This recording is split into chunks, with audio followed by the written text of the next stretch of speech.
Hi. Good morning, everybody out there in Facebook world. And good morning, Annette. I'm so excited that you're here with me today. My name is Cristina McInnes. I am the owner and founder of Hands and Hearts Home Care here in Yuma, Arizona. And today I am doing a coffee with Cristina that we do every Tuesday at 11. I'm so honored to have Annette Lagunas here. She is with the Humane Society of Yuma, and she just is a gem. She's awesome. And so thank you so much for being here, Annette. Of course, my pleasure to be here. No problem. Great. I was wondering if you could introduce yourself a little bit more, talk about a little bit about what you do with the Humane Society and kind of what it does.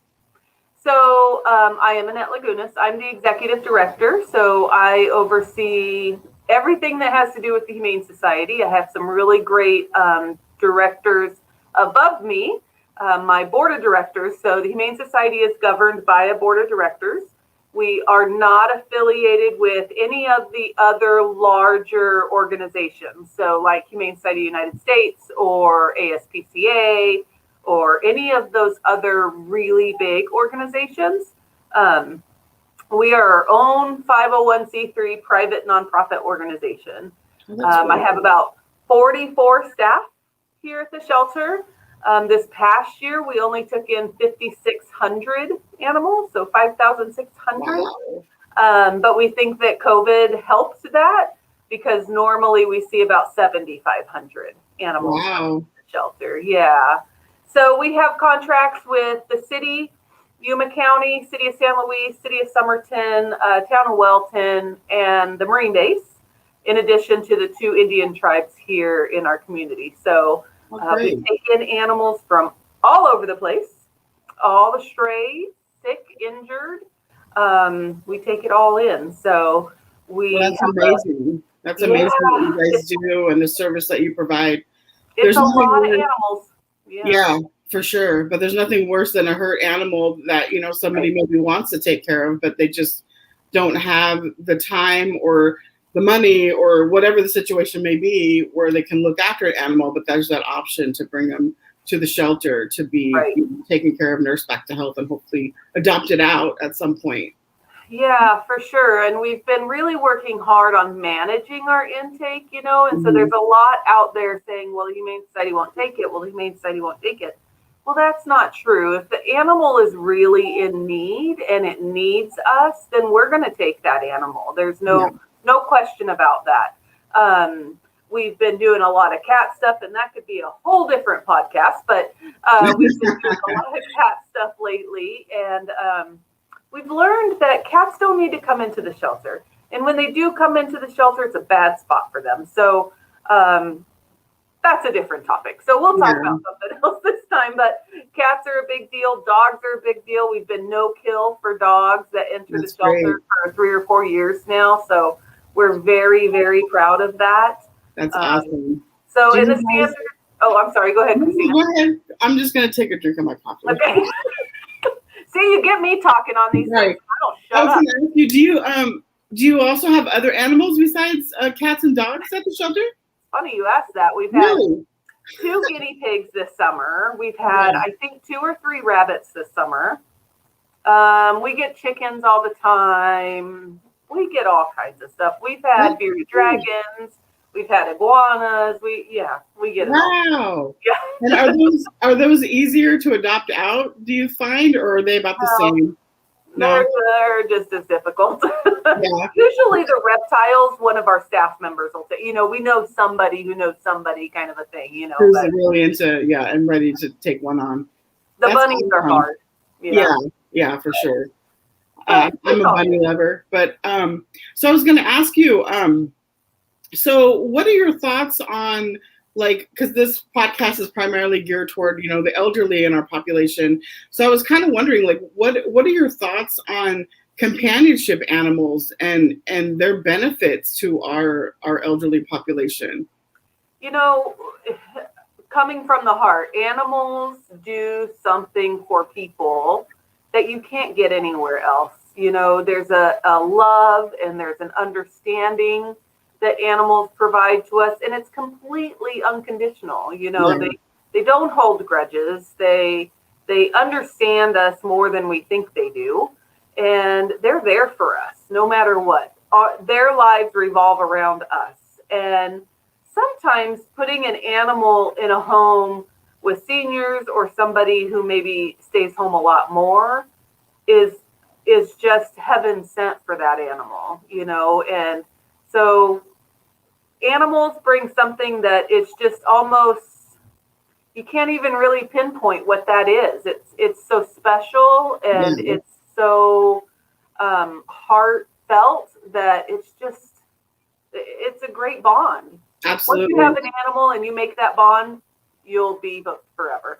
Oh, for sure, for sure. I can vouch for that. I mean, like I was telling you earlier, we went from having one dog before all COVID started, and now we have 4. So, yeah, but they do create that special. You can create that special bond, and right. I mean, we have adopted an older dog. We've adopted a puppy.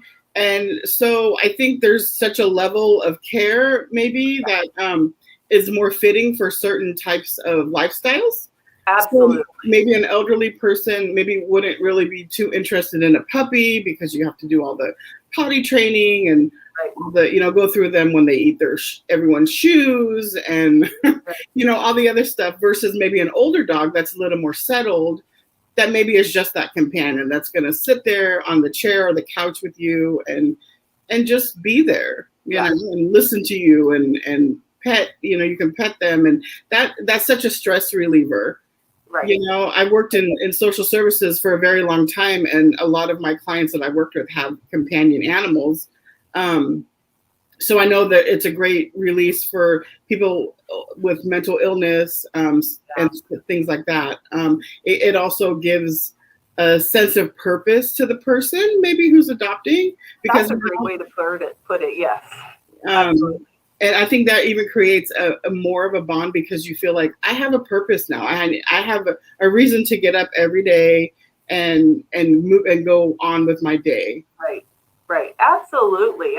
I couldn't agree with you more. And I think that in our shelter, we have those pets that all they want to do is just lay in your lap, and what a great thing to, if you're homebound or, you're in a chair, whether it be have to stay in like a recliner or a wheelchair or whatever it might be. Right. We have those pets that just want to sit on your lap. They want nothing more but to be right next to you and sit on your lap. You brought up puppies, and I think that's a great thing to talk about, because yes, puppies are adorable.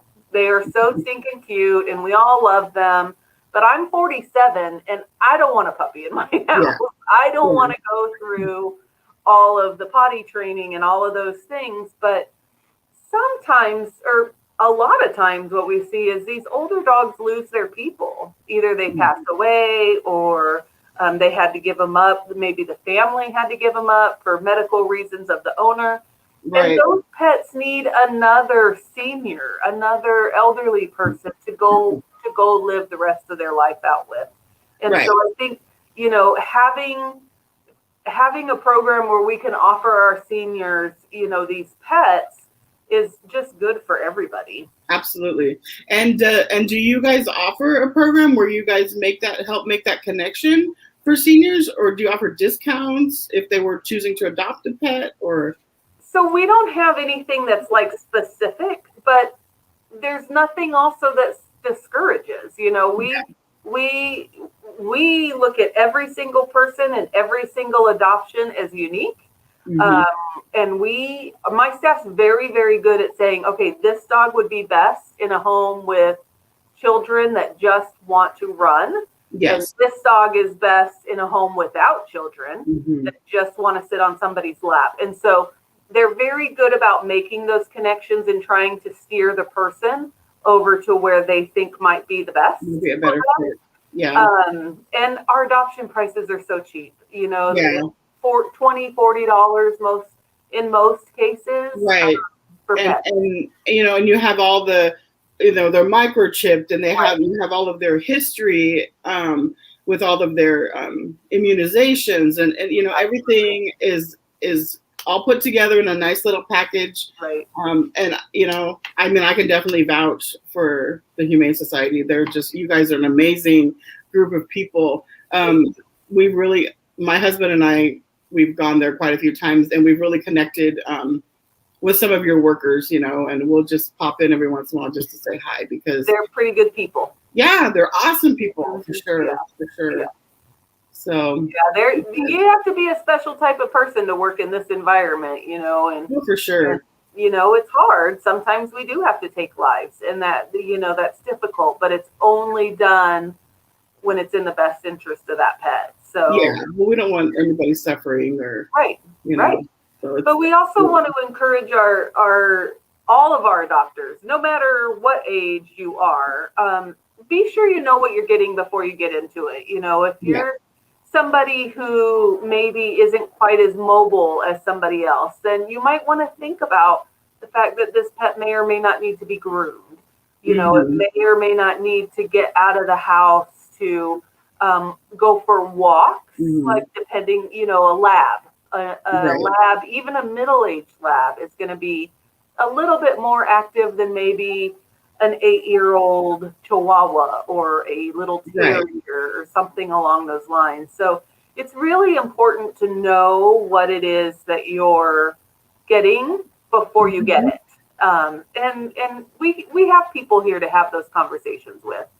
And do you also, before somebody were to, permanently adopt, do you offer maybe like a fostering program where they're able to see how the dog or cat would fit into their home? Yeah. Okay. Yeah. So we do a foster to adopt program, and that can last a few days, or it can last a few weeks. It can last a month.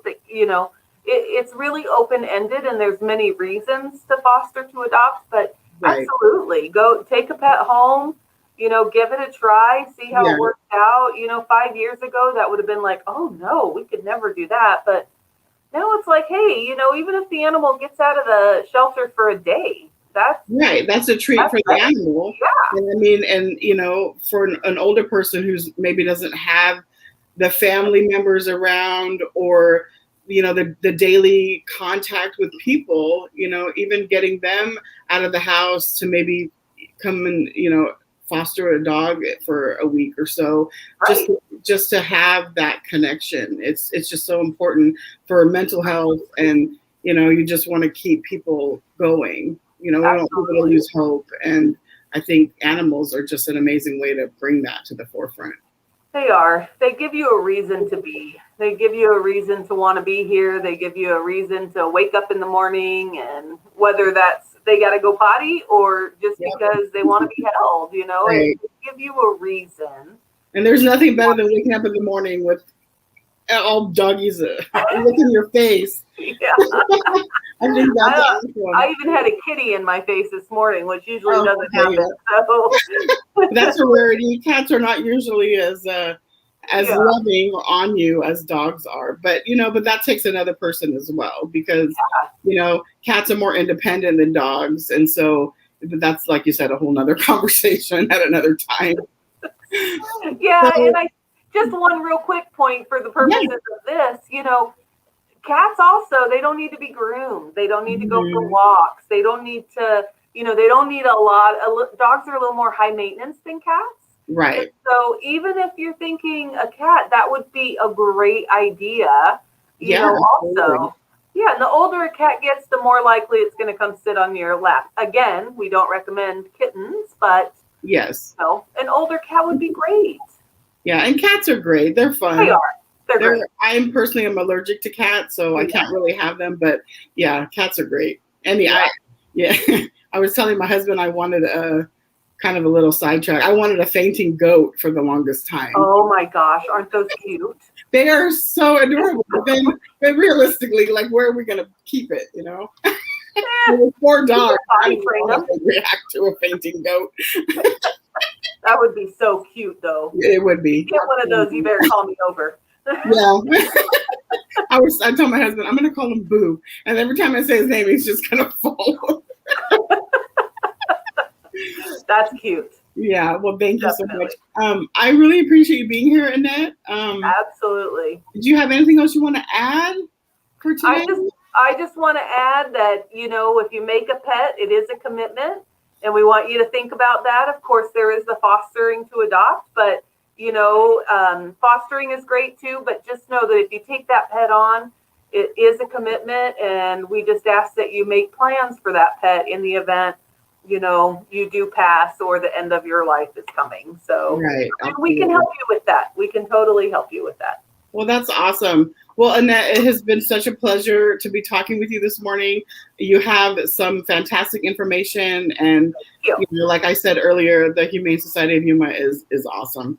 I put on the screen here the website address.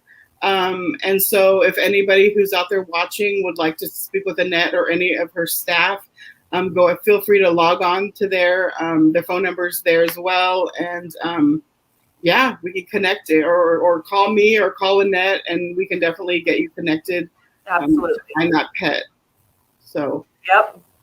All right. Well, I will talk to you later. Thank you so much. You. Bye. Thank you, Cristina. We'll talk to you later. Bye.